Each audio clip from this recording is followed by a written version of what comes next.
As an action figure collector and now kind of an action figure maker as well, I'm always looking for the best 3D printing resins to print my action figures. As a collector, you may already know that action figures need to be strong, sturdy, but at the same time flexible and resistant to breakage. Over the years, I've used a wide assortment of resins to print my action figures. If you followed my journey at all, you will know that I got my 3D printer initially to only print heads and accessories for action figures that I could find online, but then somehow it turned into me making my own action figure heads and accessories, and then somehow again it evolved into me 3D printing the whole action figure. One day while I was browsing my social media feeds, I found Figure Gear and how they were using Resione resins mixed with Ceratec Tenacious to print their figures. So Resione resin, the M58, was giving it like the structure and the details, and Ceratec was basically like the flexible material that was adding to the mix and giving it more flex. So that's what encouraged me to purchase my first bottle of Resione M58. Now, my favorite resin from Resione has to be the M58 resin. This resin provides a scratch-proof, like grinding-proof kind of finish. So this seems to be not that big of a deal until you try out other tough resins. And when the resin parts grind with each other, the resin basically grinds away to dust. So the M58 is amazing in that sense. And the M58 is also a sturdy and stiff kind of resin. So the flex component is missing a little bit, but the resin holds amazing details. So the other resin I use for this mix is the anti-impact resin from Resione, and this is similar to M58 and it also has amazing characteristics that you would want in a functional 3D print. The anti-impact is highly durable and the resin is not easy to break at all. So in fact, when I was actually removing the medium supports I had set up on these parts, I had a really difficult time removing it. So just like the M58, the anti-impact resin does not grind away and the resin is tough, and the biggest benefit of printing in the anti-impact is that there's a considerable amount of flex when it's heated, and it just allows for more flexibility when you need to pop things in and out. So this brings us naturally to the sponsor of today's video, Resione. I've worked with the team at Resione and their resins for the past 2 years, and all of my successful action figure parts have been printed in Resione resins. And if you follow my videos, you will see how functional and usable these resins are. Whether you want to print statues, minis, general tools, and useful parts around the house, or even something as complex as an action figure, Resione has the resins for you. They have offerings that are beginner friendly and also a library of settings you can download immediately from the internet for a wide range of printers, and you can just load them right in. If you like what you see with my action figure prints and you want to print something equally durable and functional, check out Resione's offering and also use the code Azrach to get a discount when you purchase resins on their website. Now back to the video. Alright, so here we have all of my 3D printed parts just displayed in my light box here. Everything on the left is the M58 resin and everything on the right is the anti-impact resins. Let's take a quick look at the heads so we can compare. As you can see here, with the anti-impact resin, you do lose a little bit of detail because the resin is a little bit more soft. And with the M58, the details I think are a little bit sharper. In terms of just the squishiness of this part, so on the anti-impact resin, when I push this in, it actually kind of folds. You can see that part pushing in, whereas with the M58 resin, doesn't flex in at all, even if I'm trying really hard. Doesn't flex in at all. It is a little bit more scratchy if you use, so there was a small support in the hair as well, and when I tried to remove it with a sharp metal object, it scratched the head a little bit. Also, one more thing to mention, when I was printing these heads, because both of them were using almost exactly the same settings, I had like small, when I initially printed the heads, I had small supports for both of them. But with the anti-impact, because of the, I guess, the thickness of the resin, the small supports kind of failed and the print did not complete properly. So I had to reprint it with medium supports or thicker supports, and that's why there's some marks in there. But then with the M58, because of smaller supports, it's a lot cleaner looking.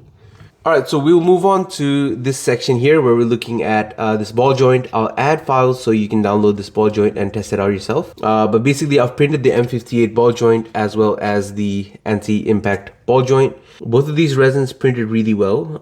You can see that the details, there are no loss in details whatsoever with both prints, although this one might be a little bit more sharper with this as well. There are some layer lines here that's visible a little bit, but then with this it's kind of more easier to print because with the M58 it's a thinner resin, so it flows a lot better. Anti-impact is very thick, so the flow is a little bit more, I guess, slow.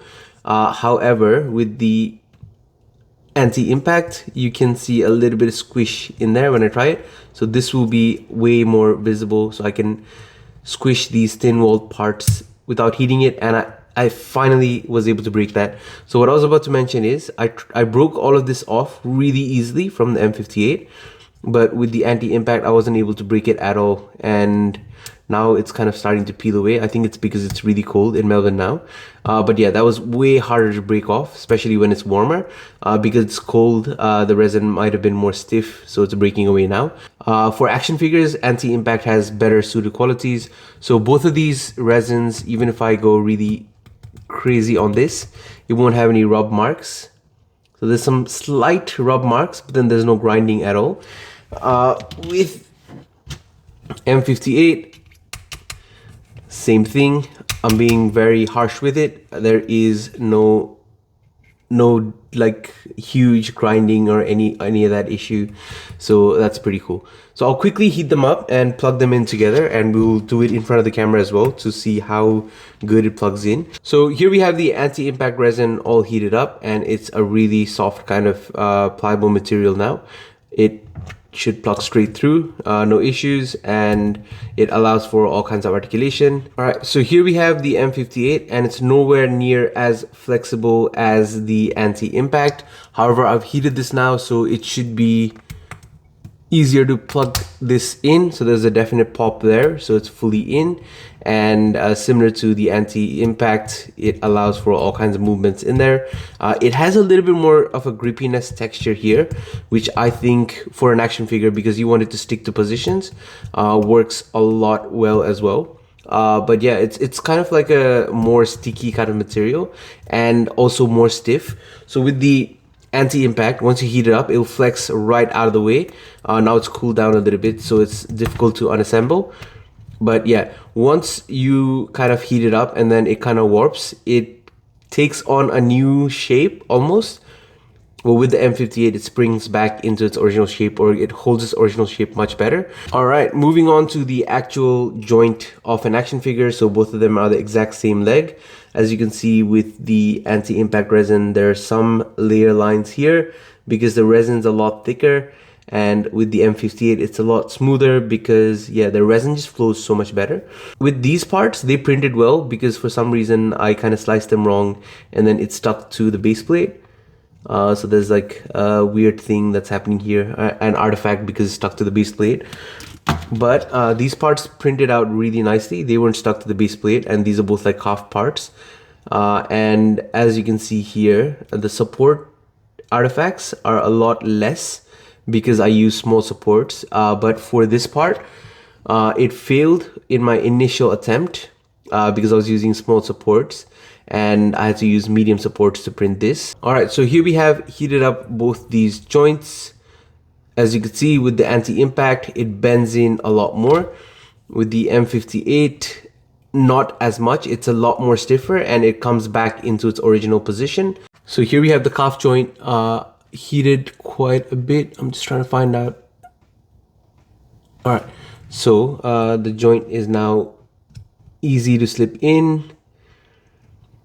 And again, there's no kind of issues. It moves the way it's supposed to. All right, so here we have the thigh piece and it just plugs straight on, no issues. It is still soft because it's still warm, and it can articulate very, very nicely, very buttery smooth.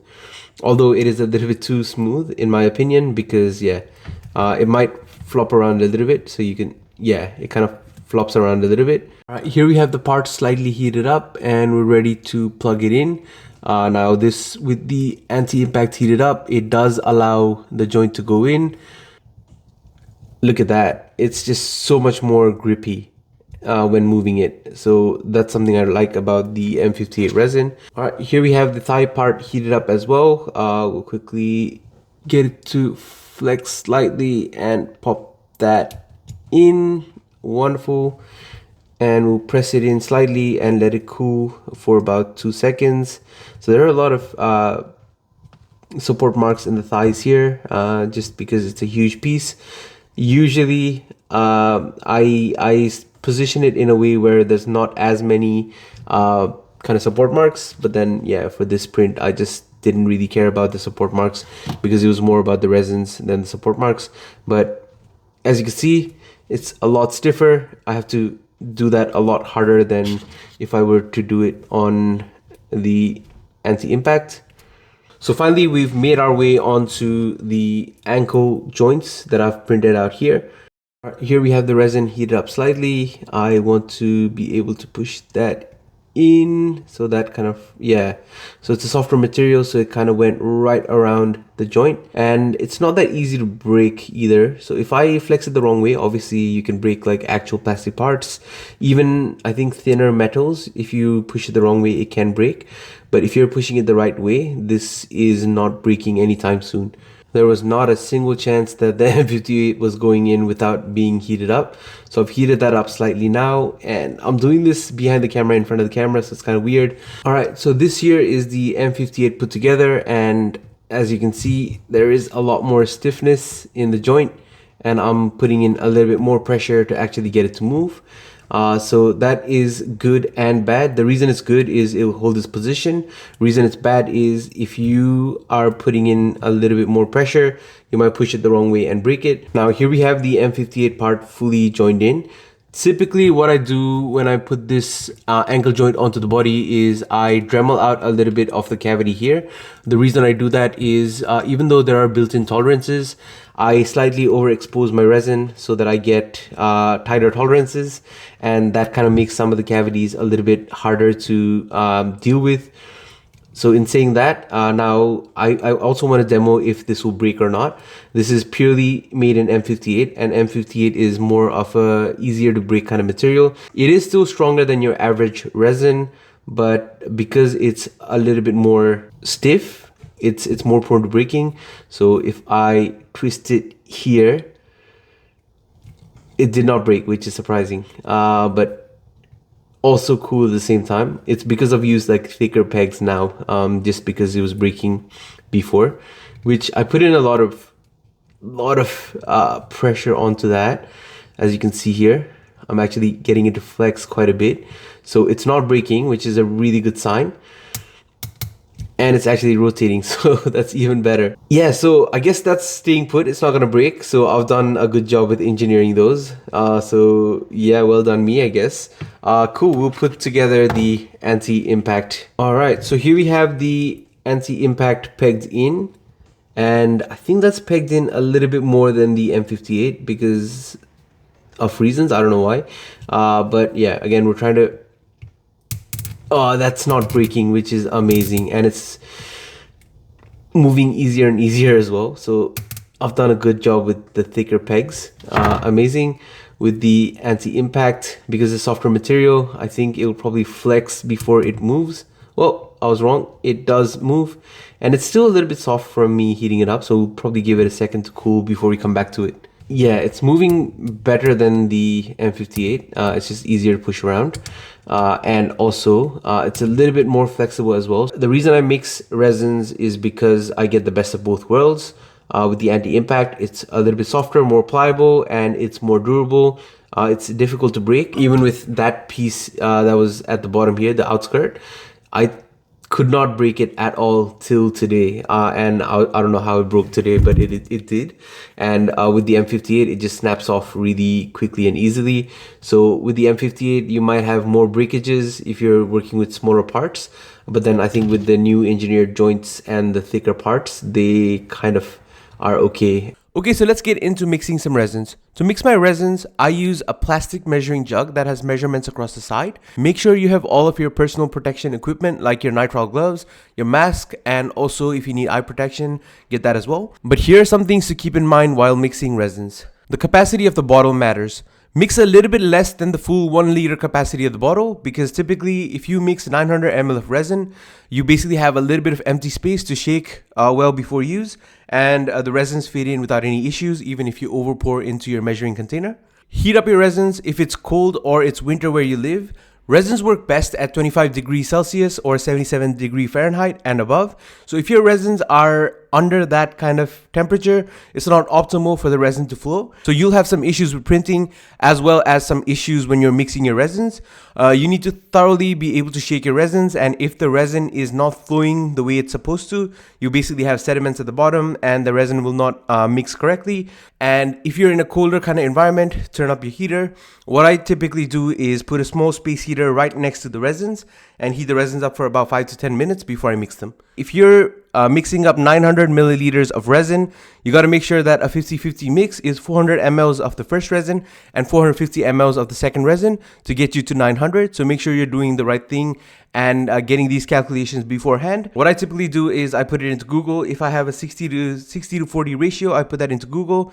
So that's 900 ml. 60% of 900 is 540 and 40% of 900 is 360. So I make sure that I calculate these things beforehand so I know exactly how much to pour in, and my goal is to get basically 900 mLs of resin into my mixing container. So now that you have all the calculations right, your resins are heated up and they're poured into the measuring jug. We need to make sure that we stir it well enough. Thoroughly stirring it, just make sure that we get like a good consistency before we pour it back into a resin bottle, an empty resin bottle. So my trick here is to get a chopstick or something that I can use to thoroughly mix the resin within the jug before I pour it into a bottle. So you can use a chopstick or anything else like wooden spoon or something like that you do not really care for.